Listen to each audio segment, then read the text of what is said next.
Okay, this is going to be a review of chapters 15 to 26 from Wheelock's Latin. So last week we did review of chapters 1 through 14, and we're going to move forward here. So we've looked at conjugating verbs in the active voice last week in both the present and perfect systems, all 5 conjugations. This week we'll be looking at the passive present system. And hopefully you remember your endings.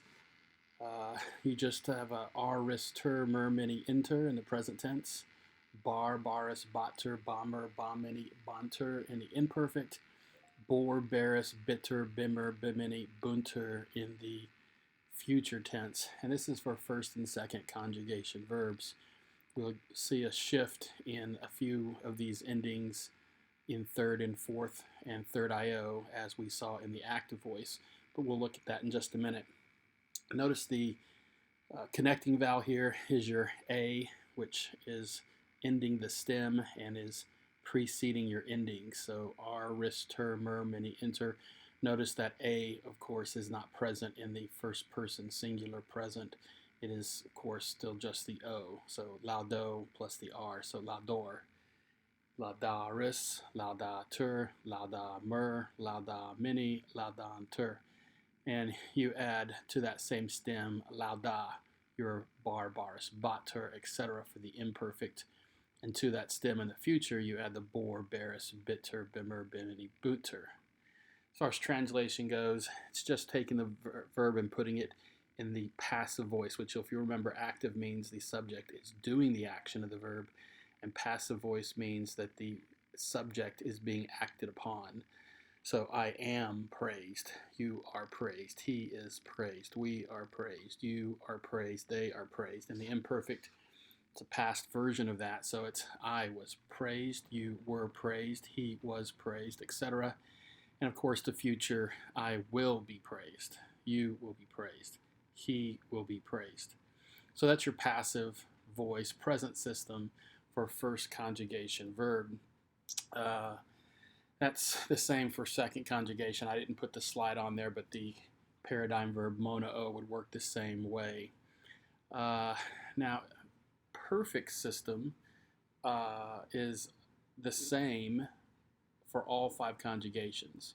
Doesn't matter if it's first, second, third, third IO, or fourth. They all act the same in the perfect, Plu Perfect, Future Perfect.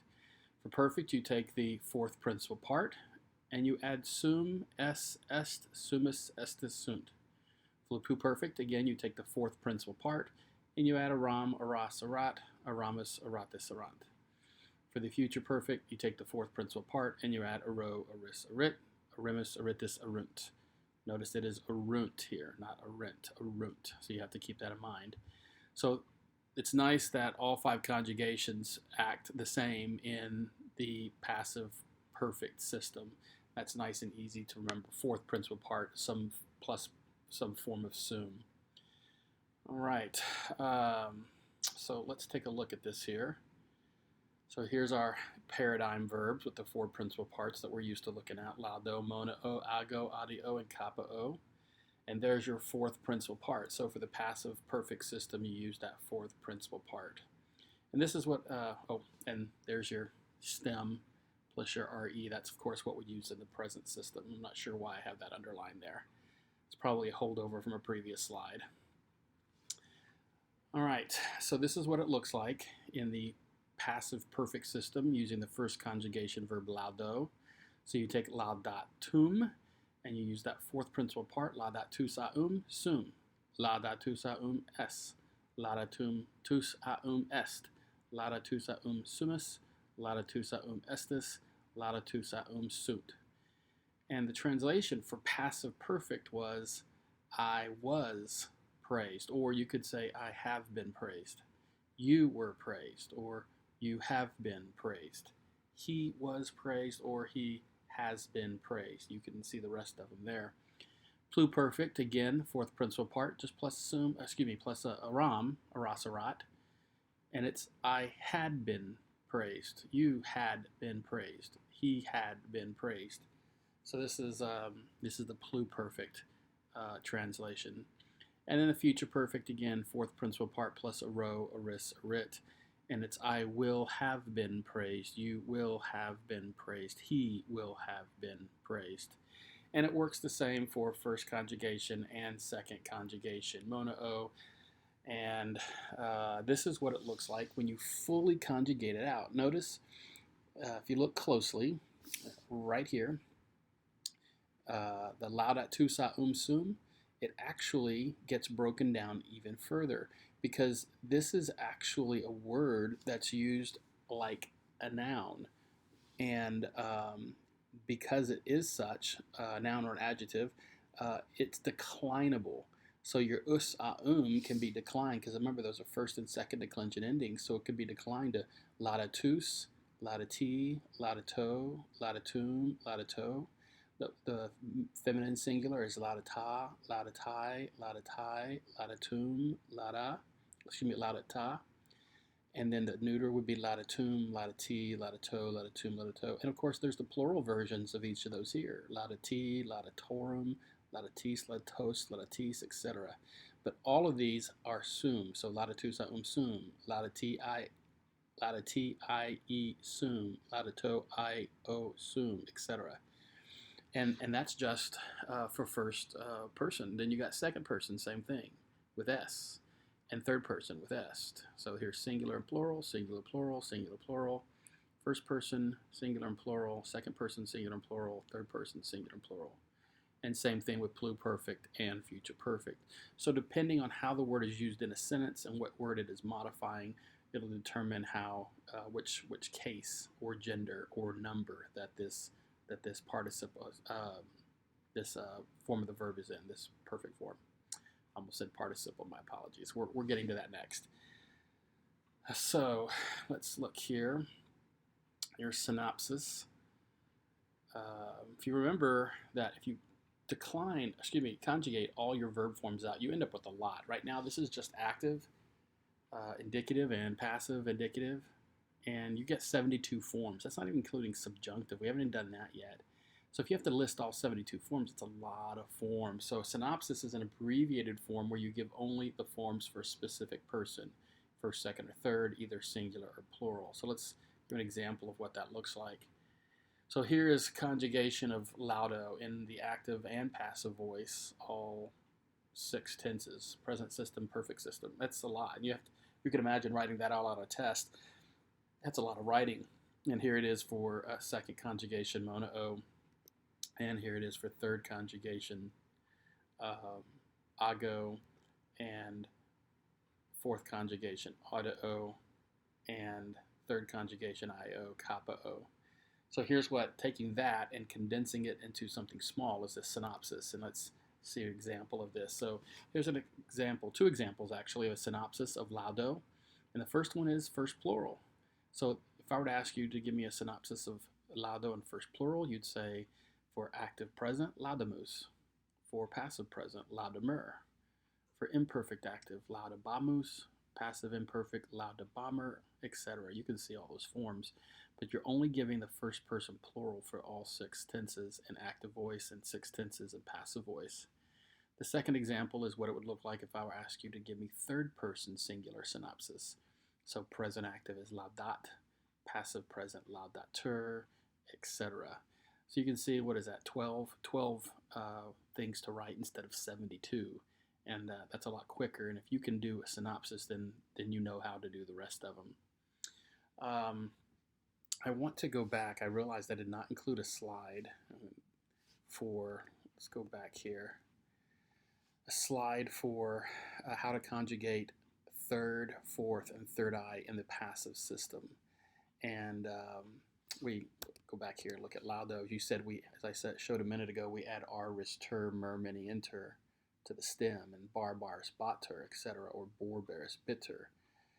But if you remember, first and second conjugation are the same, but third, io, and fourth are a little different. They act just like they do in the active voice, where there's some differences in how you conjugate. So I wanted to point these out, and I should have had a slide where I showed it, but at least I have a slide that shows the whole thing.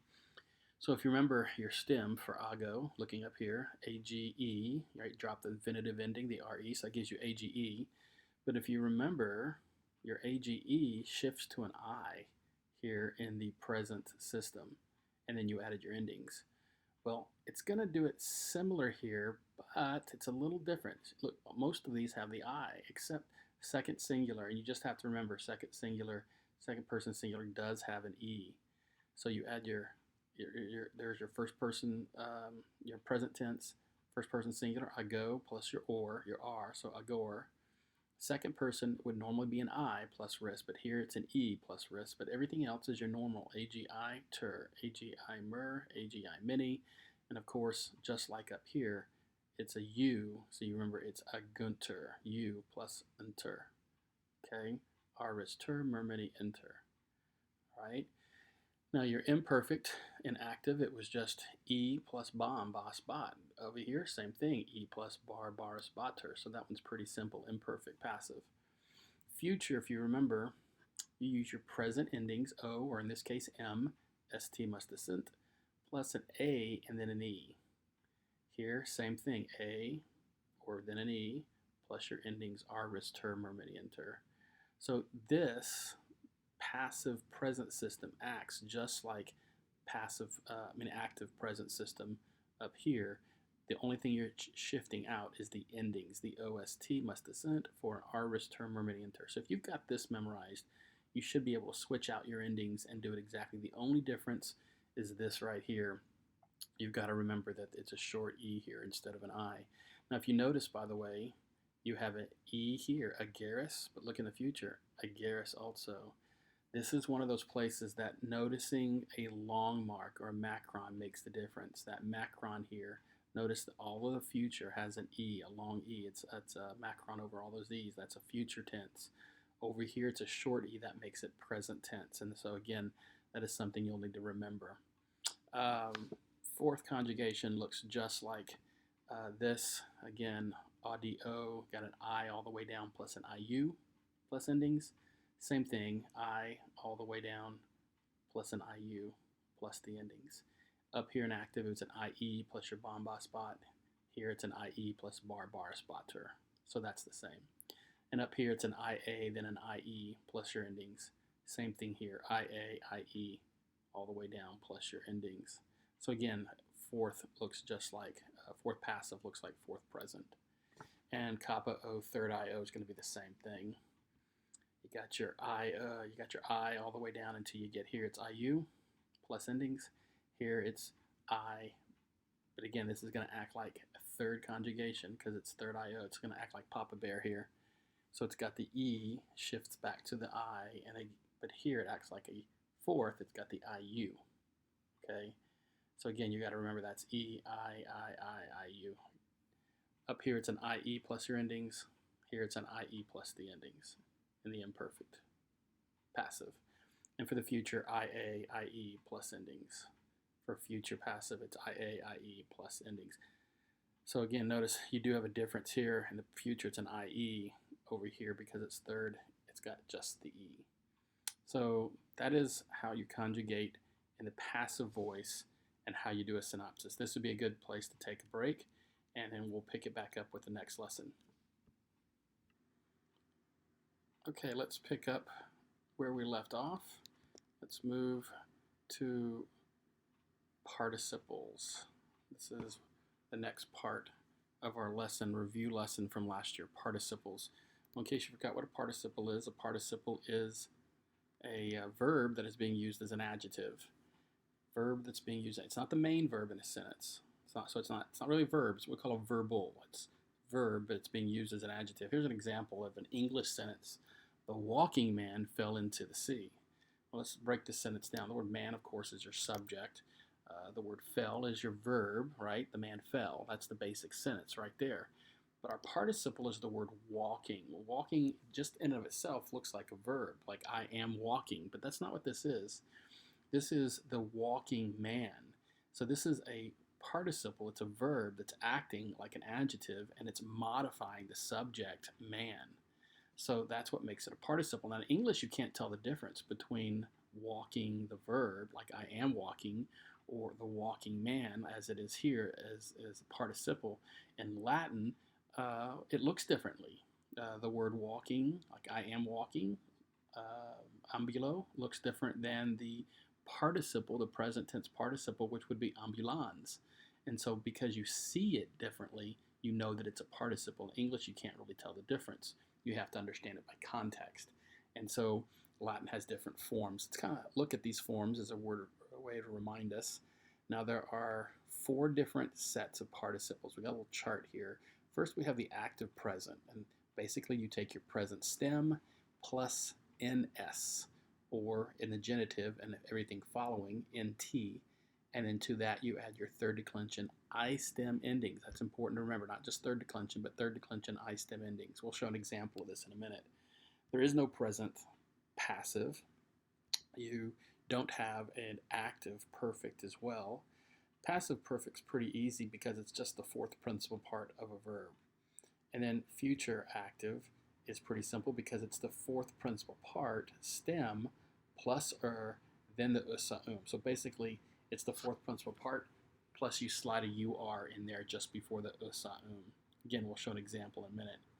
And then lastly, your passive future is your present stem again, plus an ND, plus usa So easy way to remember it is that these two here, your active present and your passive future, use the present stem, and then these two here, your passive perfect and your active future, use the participle or participle stem. And that's why I kind of remember they crisscross if I have a hard time remembering which stem goes with which one. Okay? All right, so let's look and see what this looks like in practical points here. So here's your active present for all of the conjugations. Laudans, and in the genitive it's laudantis. And then you would decline it out normally as a third declension I stem. So it'd be laudans, laudantis, laudanti, laudantem, laudanti, laudan, and then the masculine be laudantes, laudantium, had to stop and think, laudantium, laudantibus, laudantes, laudantibus. And if it was neuter, of course, you'd use the neuter endings, ia, ium, ibus, ia, ibus. Let's see here. Of course, we don't have the passive present. We don't have the perfect active. So for passive perfect, here's what it looks like. It's just the 4th principal part, laudatusa monatusa etc. Now, for the future active, you take that 4th principal part and just slide a UR in there. Laudaturus monaturus etc. You see, you just slide that UR right there. That was laudatus was the 4th principal part, but you just stick that UR in there all the way down. And then lastly, the future passive, again, you take the present stem, lauda, you add nd plus usa monendus agendus etc. Notice audio is audiens, i.e., audiens, and then capiendus Now, one of the easy ways to remember this, if you see an ns or nt, it's in the present. Present. See, it's got the nt in there. If it's got a UR in it, you know it's future. So you've got the UR here. Future, present, nt, right? And then if it's just the 4th principal part, that's easy, the passive perfect. And if it's got an nd, it is your, what we call the gerund, gerund, your passive future is called the gerund, okay? So how do we translate this? Well, often when translating a participle, you will need to add a conjunction like although, since, when, or another appropriate conjunction to help indicate the time or tense of the action of the participle as it relates to the time or tense of the main verb. So it'll shift. You actually, the translation of participle may change depending on the tense of the participle and how it relates to the tense of the main verb. So if the tense of the participle is in the present tense, the action is happening at the same time as the main verb. If the tense of the participle is in the perfect tense, it's happening before the main verb. And if the tense of the participle is in the future tense, it is happening after the tense of the time of the main verb. So that's important to remember. present, same time, perfect before, future after. So let's look at this practically speaking, translating participles. Here's a sentence using a present active participle. Servos, capientes, weary, godabant. How do we know that this is a participle? Well, number one, it's got the nt, right? It's a form of kappa-o. It doesn't have our regular endings. It's got this nt, so that tells me it's a participle. Nt tells me it's present. Es tells me that it's plural. Nominative, right? Could be accusative, but it's not, because it's actually modifying this word man, which is nominative plural, masculine. So this is well, let's look at the main sentence. The main sentence is weary godabant. The men were rejoicing. The men were rejoicing. What kind of men? The ones that were capturing. Capturing is modifying weary. The men that were capturing, and who did they capture? This is the direct object. This is where the word capientes is acting like an adjective modifying weary, but it's also acting like a verb because it's got a direct object. Capturing the slaves, that's accusative plural. Capturing the slaves, comma, the men were rejoicing. This is a use of a participle in the active present. It can also be, of course, in the passive perfect. Weary servos captos viderunt, the men saw. That's the main sentence. What did they see? There's your direct object. They saw the slaves. But what kind of slaves? Kaptos. Kaptos, again, you got a form of the word kappa-o, and it looks like it's got a form of the fourth principal part, and so you know that that is fourth principal part. Of course, it's your participle. It's accusative plural. This is accusative plural, so it's a modifying this word. The men saw the captured slaves, the slaves who had been captured. So that's perfect passive. How about active future? The men, weary, were rejoicing. There's your main sentence. The men were rejoicing.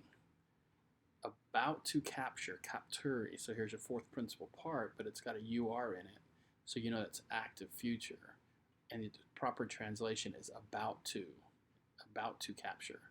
Again, direct object, slaves. The men, comma, about to capture the slaves, comma, were rejoicing. The men who were about to capture the slaves were rejoicing. So that's active future. And finally, your passive future. Servi videbant is your main sentence. The slaves were seen. What kind of slaves? Comma, capiendi. The slaves that were deserving to be captured. So the passive future has a sense of oughtness or must or deserved. And so it's not just captured, it's deserving to be captured. Remember, it's passive. So the slaves deserving to be captured. Notice again, this is nominative plural masculine. You got your nominative plural masculine ending, so it's modifying servi. Here, capturi is modifying weary. Here, captos is modifying weros. And here, capientis is modifying weary. So that's your participles.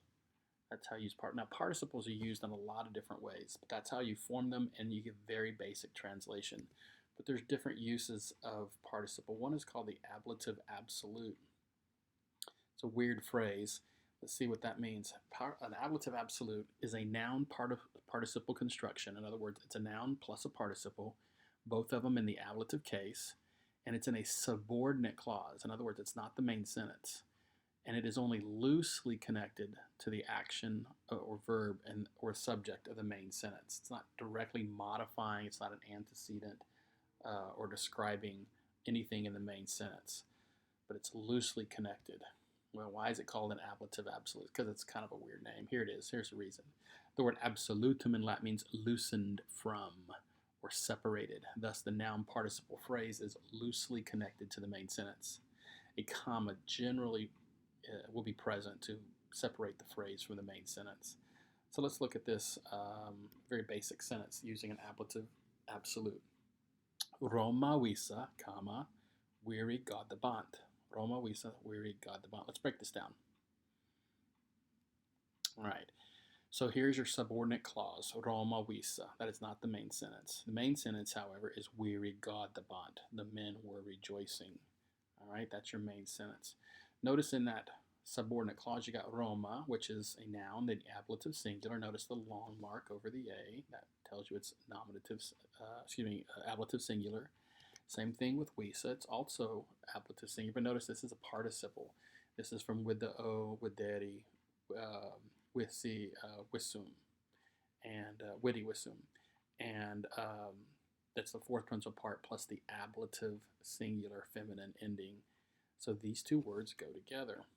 And then you've got, of course, your nominative subject, weary, and then your verb, which is in the imperfect tense, third person plural. So if you were to translate this just literally, it's with Rome. Remember, it's by, with, or from, ablative, so you normally say by, with, or from. So with Rome, participle, because it's passive perfect, you're going to say having been seen. And the men, of course, and were rejoicing. And of course, the ablative absolute, you've got your noun, your ablative absolute clause together. Those two words go hand in hand. They're both in the ablative. So how do you translate this? You put it together and you have with Rome, having been seen, comma, the men were rejoicing. So neither of these words, this word we say, is not modifying men. With Rome having been seen, it's not modifying. These two words go together here, but it's only loosely connected to this, not directly connected like a normal noun adjective would be, like a participle modifying another word. Remember, like the walking man, the word walking modified man. Well, here, this is not modifying weary. So that's the reason why it doesn't agree with this in case, number, and gender, because it's not connected at all. All right? So that's your literal translation. With Rome having been seen, the men were rejoicing. Let's look at a couple other examples. Well, actually, we're going to compare regular participle with a ablative absolute. So here we go. Romam videntes viri gadabant. Let's see what that looks like. This is a regular participle, videntes.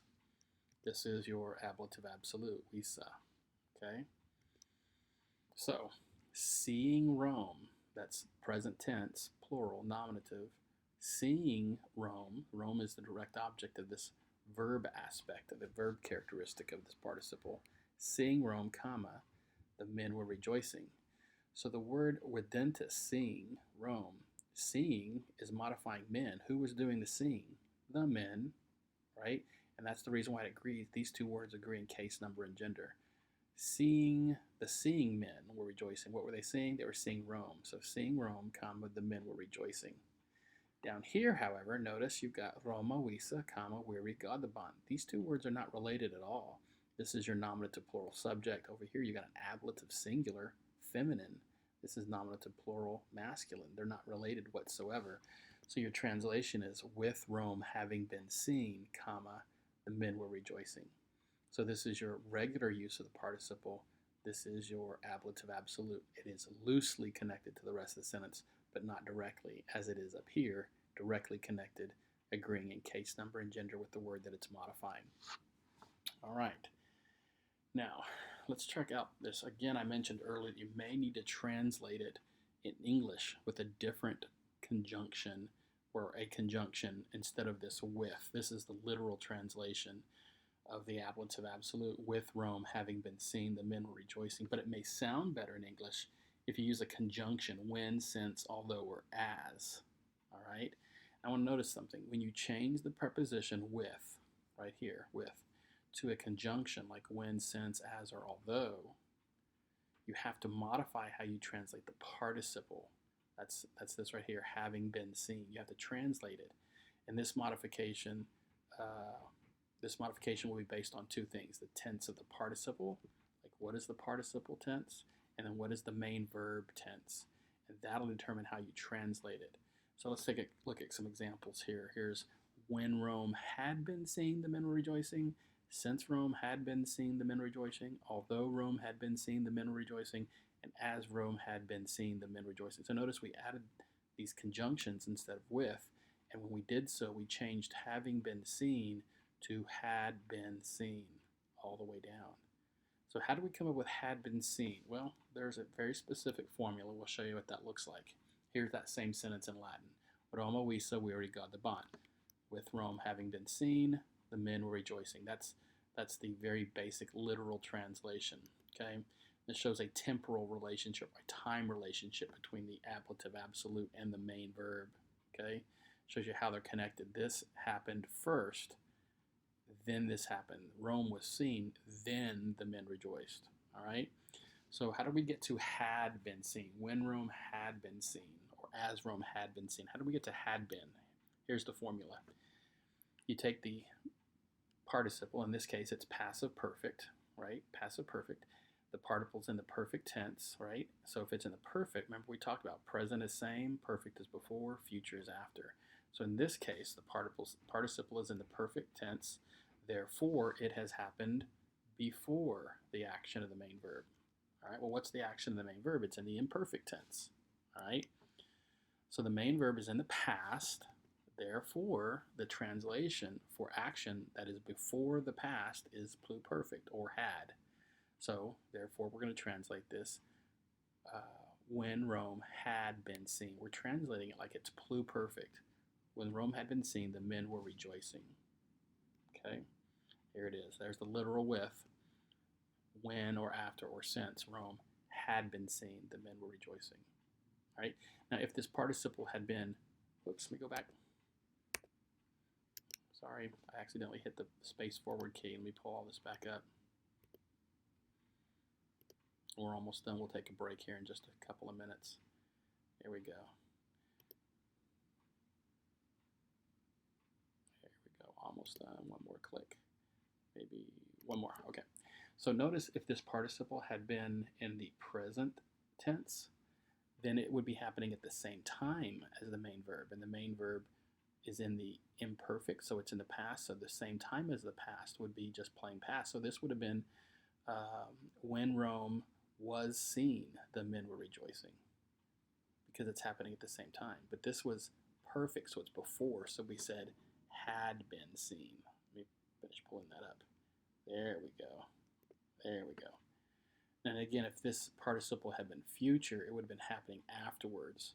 So after the past, he would say when or since Rome had, when Rome will be seen, the men were rejoicing. Okay, so it's happening after the rejoicing. All right, so that's our ablative absolute, a very specific use of the participle. We're going to do one more thing before we take a break here. I'm going to talk about the passive paraphrastic, and I love this image of this dog here because it's the sound of the phrase passive paraphrastic is just hard on the ears. It's sort of scary sounding, but it's pretty simple. It just means to paraphrase. We're going to paraphrase this passive verb. We're going to paraphrase it. That's all it means. It's a very specific use of the future passive participle.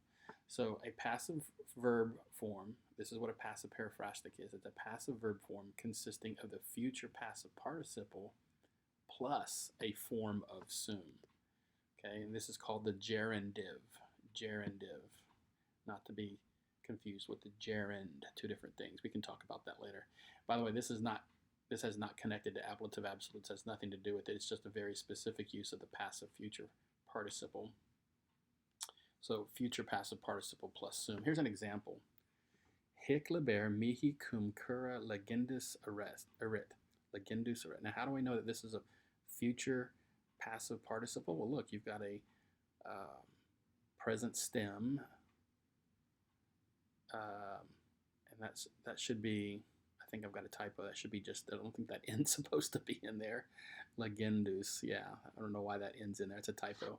But you've got the present stem plus an nd plus us. That means it's the future passive participle. But notice it's not by itself. It's got rit. When you put those two things together, you've got a passive paraphrastic. Well, let's look at this. Let's take a look at this here. There it is, passive paraphrastic, right? That whole thing together, future passive participle. You can tell it is because of the nd plus a form of sum. So this is all the verb. It's all together. It's a specific verb form called a passive paraphrastic. What's that going to look like? All right, let's see here. Passive paraphrastic conveys a sense of oughtness or necessary or obligatory or appropriate action. Remember, that's what I said, that the future passive participle does. It has a sense of oughtness. But when you combine it with a rit, it actually becomes the main verb, not just a participle. So here's the translation. You've got hic, this, liber, book, mihi, to or for me, dative, with cura, cum care, cum cura, with care, legendus erit, again, that's a typo, I apologize, legendus erit, future passive participle is will have to be read. That's how you translate all of that together. Now, if you put that in sentence form, it's this book, that's in the subject, will have to be read, legendus eret, will have to be read with care, cum cura, to me, mihi, that's dative, to me, to or for me. But something you have to note, this is a specific use of the dative called the dative of agent, and you don't translate it to or for, you translate it by, almost like it's ablative. So the translation is not to or for me, it's this book will have to be read with care by me. That's how you translate the proper translation of the dative of agent. This book will have to be read with care by me. Now that's a literal translation, but it's very awkward, so it may be better to change it just a little bit, and you could translate it like this. This book ought to be read with care by me. Remember, we have this sense of oughtness, the sense of oughtness that is from the passive future participle. This book ought to be read. We don't really say will have to be read. We say this book ought to be read with care by me. But even then, that is still an awkward sounding sentence in English. So let me show you, this is what the passive paraphrastic does. This is a better translation. I ought to read this book with care. We just flip-flopped it. We changed it from this book ought to be read with care by me to I ought to read this book with care. How do we do that? Well, you flip-flop it. It's a paraphrase of this sentence. So your subject book now becomes your direct object in the next translation. And the verb, which was passive, ought to be read, becomes active. I ought to read. That's right, ought to read instead of ought to be read. And then the dative of agent, which is your prepositional phrase by me, becomes the subject, I. And so you translate it, I ought to read this book with care. So the key is to find out if it's passive paraphrastic. You notice it will if it's got the nd, so it's a future passive participle, plus a form of sum, so you know it's not just a participle, it's a verb, and it has a sense of oughtness, and then you flip-flop it.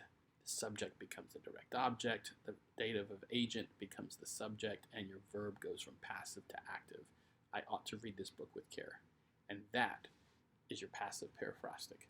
So I'm going to stop it here, take a break. You can come back and do the rest of the video later. Okay, we're continuing our review of chapters 15 to 26 of Wheelock's Latin, and we're going to move on. We've looked at passive forms of the verbs as well as participles, ablative absolutes, and passive paraphrastics. Now we're going to look at infinitives, a very important construct in Latin grammar. Infinitives are used for a lot of different things. Let's review our forms of our infinitives. And of course, the active present is the second principal part that you're used to seeing. So like laudare, monere, agere, audere, and capere. The passive form you learned, you basically change the E, the final E in the infinitive ending to an I.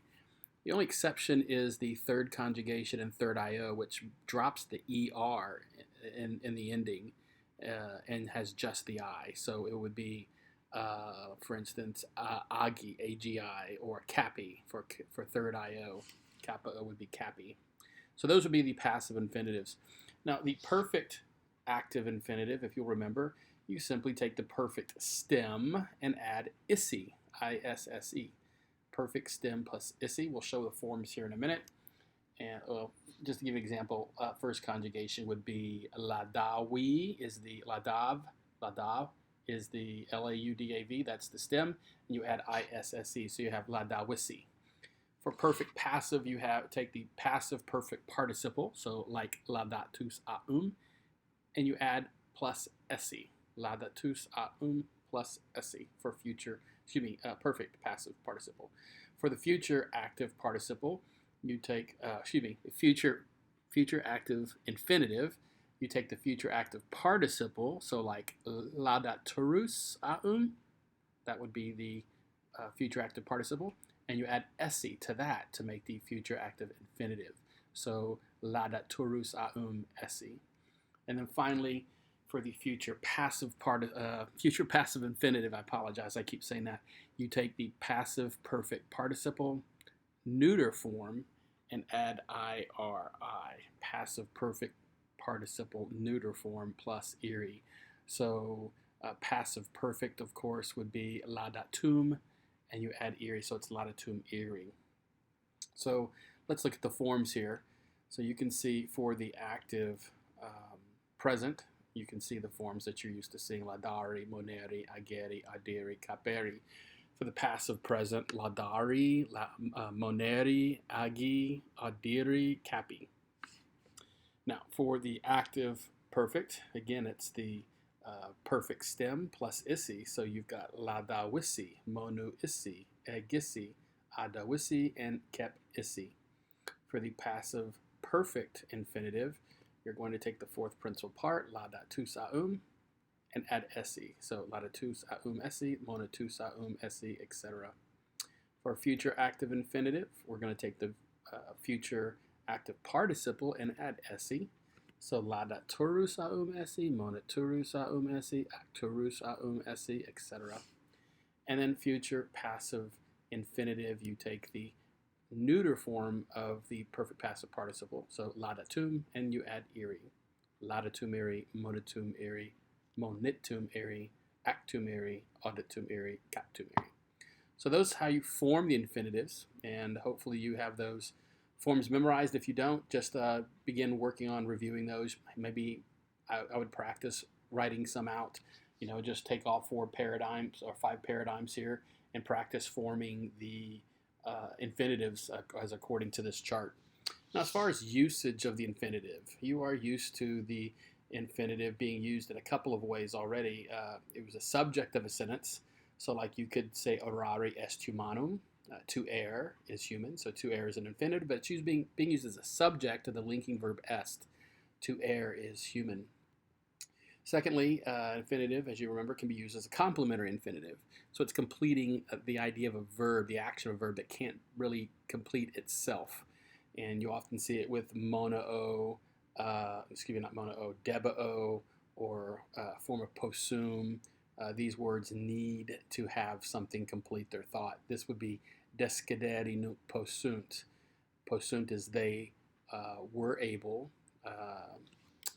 Actually, that's they are able. I'm not sure why I translated. That's a typo. That should be they are able. So it would be third person present plural. They are able. Nunc, now. They are now able. Discere, to leave. So discere is completing the thought of possunt, being able to leave. I need to fix that. When I get off the slideshow, I apologize. They are able now to leave. Or you could make it simpler and say they can now leave. Thirdly, it can be, an infinitive can be a direct object of a subject that is actually in an accusative. So in this example here, huiset eos veneri, the main sentence really is he ordered. Huiset, he ordered them, eos. So huiset eos, he ordered them. But that's an incomplete thought really too. We need to complete that. And it's he ordered them what? To come. So this is the direct object of the subject eos. He ordered them to come. And then lastly, infinitives are used quite a bit in the indirect statement. That's the most common usage. And we studied that just a little bit before our final break for this summer. And let's see if we can't review that just a bit. Okay, here we go. So first off, it's being used for an indirect statement. If you're going to know what an indirect statement is, you have to know what a direct statement is. So let's talk about the difference. A direct statement is a statement made directly from a person, right? Like Julia is a good student, or the teacher said Julia is a good student. These are direct statements about somebody from somebody, directly being said. Okay. Here it is in Latin. Julia est bona discipula. Magister inquit Julia est bona discipula. Okay. Now the indirect statement is a statement made indirectly from a person. Okay. So it says here the teacher says that Julia is a good student. Teachers are making the direct statement. Somebody else is commenting on the fact that the teacher said it earlier. The teacher says that Julia is a good student. So somebody is commenting on a statement that somebody else has made. So this is an indirect statement. It's not a direct statement, it's indirect. Here it is in Latin. Magister dicit Uliam esse bona discipula. And so we got a couple of things going on here. We're going to break this down, unpack this so you can remember what an indirect statement is and in Latin and how it is an infinitive is used to form this statement. So here's the elements of an indirect statement that you absolutely have to have for it to be an indirect statement. Number one, you have to have the main verb that is a head verb. In other words, it's a verb of mental activity or speech, thinking, feeling, those kinds of things. It could be maybe seeing. Secondly, the subject of the dependent clause is going to be in the accusative. It's a subject, but it's not going to be the nominative. It's a subject of the dependent clause. Now, this is not the subject of the main verb. This is the subject of the dependent clause. And thirdly, in the dependent clause, you will have an infinitive, and I probably should have typed that out, an infinitive in the dependent clause. So let's take a look here, how we translate the indirect statement. Number one, you have to add the word that after the main verb, but before the accusative subject of the dependent clause. And then when you translate the infinitive, you translate it not as to something like you used to love, to run, like you normally translate an infinitive, but you translate it as an indicative verb. Now the tense of the verb is going to be dependent on the clause. It's dependent, on the tense of the clause and how it's relative to the tense of the main verb.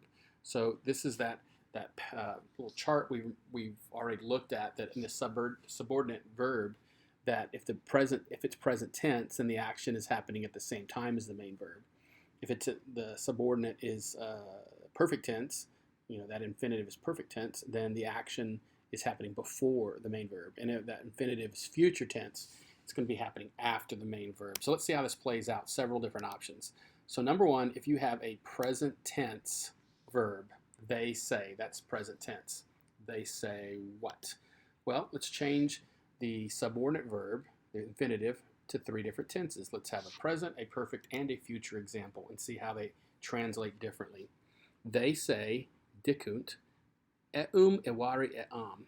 So you have they say, that's your present tense verb. Is your direct object, it's your subject of your indirect statement, but notice it's accusative instead of the normal nominative that you would expect it being a subject. And then awari is your present infinitive, and eam is the direct object of that infinitive. So they say that, remember you have to have the word that, they say that he, awari, is helping her. So if the main verb is present and the infinitive is present, then you translate it happening at the same time. Thus, it's actually present tense. Now let's try an example of a perfect infinitive here. Again, same main verb, decunt, but the second example, it's decunt ewisi eam.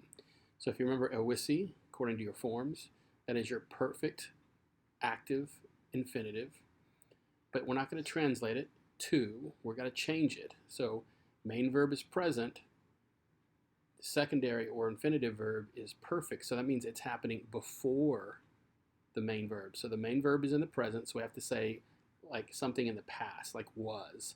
So they say that he, was helping her, or they say that he helped her. So it's simple past tense.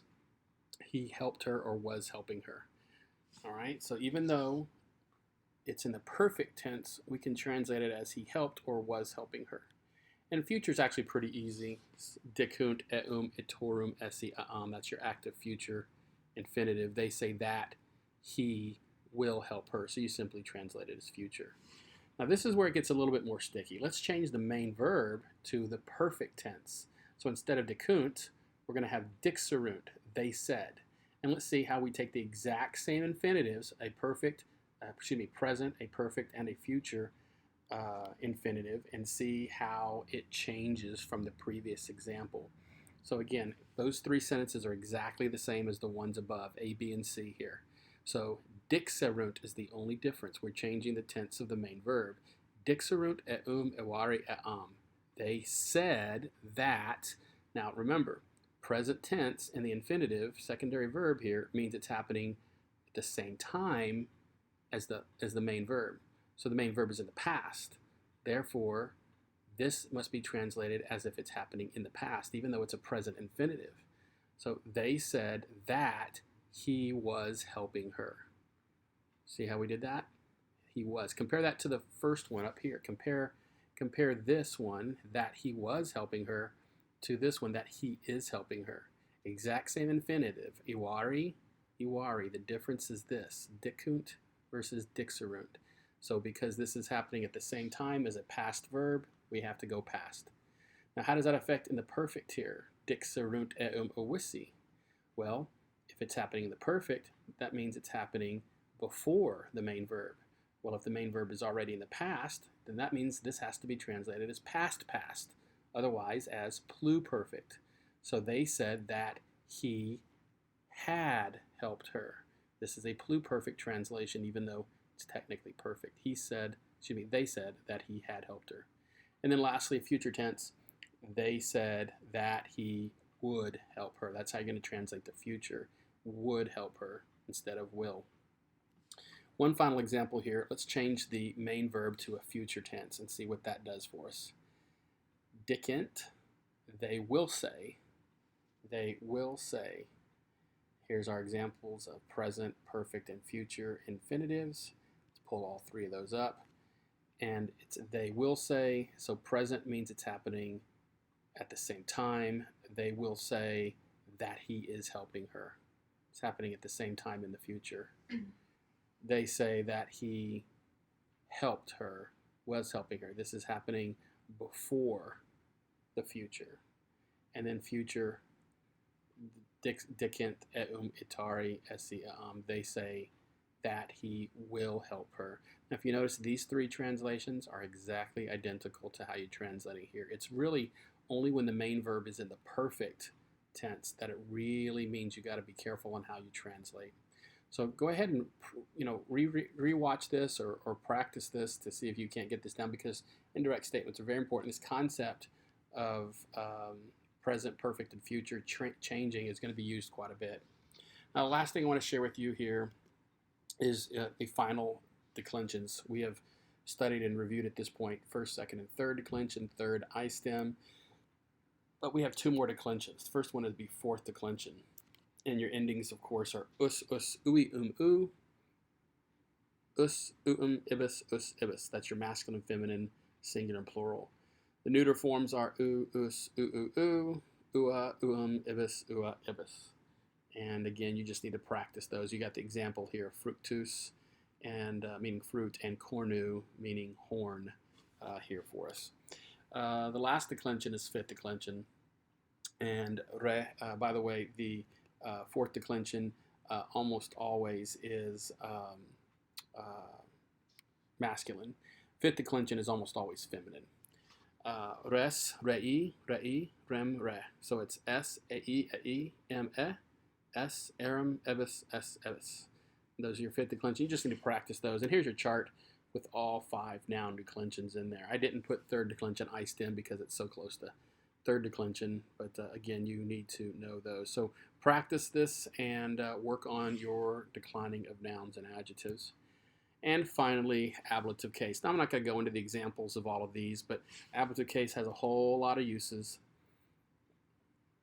We did quite a bit of this. Is what we did last year or last 2 years. Ablative of means, ablative accompaniment, ablative of manner, ablative of cardinal numbers, ablative of time when or within which, ablative of personal agent, ablative of place from which, ablative of separation, ablative of place where, and ablative of comparison. I will post the videos that I taught you guys at the end of the semester while we were doing distance learning. I will post those videos where I taught these lessons specifically so that you can review them if you need be, but I'm not going to review them here.